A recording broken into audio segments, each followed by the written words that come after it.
एक ऐसा फैसला जिसने न सिर्फ मुस्लिम महिलाओं के अधिकारों की दिशा बदली बल्कि भारतीय न्यायपालिका के इतिहास में लैंगिक समानता की नई परिभाषा लिख दी।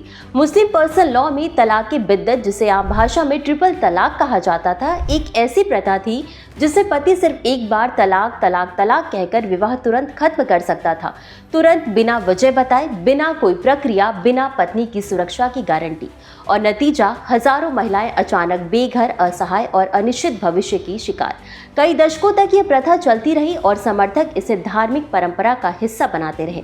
उनका तर्क था कि यह शरिया कानून का हिस्सा है और संविधान का अनुच्छेद 25 हमें धर्म का पालन करने की स्वतंत्रता देता है। 2016 में उत्तराखंड की शायरा बानो, जिन्हें उनके पति ने एक चिट्ठी में 3 बार तलाक लिखकर छोड़ दिया था, सुप्रीम कोर्ट पहुंची। उनका तर्क था कि क्या एक शब्द 3 बार बोल देने से महिला की पूरी जिंदगी उजाड़ देना संविधान के अनुच्छेद 14, 15 और 21 की कसौटी पर खरा उतरता है।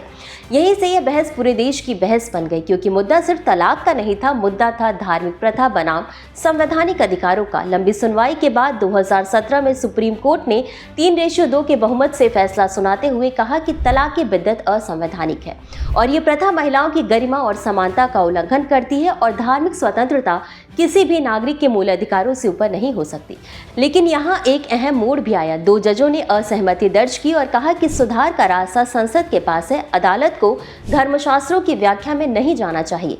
इसके बाद 2019 में सरकार ने मुस्लिम महिला विवाह अधिकार संरक्षण अधिनियम पारित किया, जिसने तत्काल 3 तलाक को दंडनीय अपराध घोषित कर दिया। यह टॉपिक यूपीएससी जीएस पेपर 2 महिला अधिकार संवैधानिक प्रावधान व्यक्तिगत कानून के लिए अत्यंत महत्वपूर्ण है। और अब आपके लिए एक सवाल, अनुच्छेद 44 के तहत कौन से प्रावधान आते हैं? कमेंट में जरूर बताएं।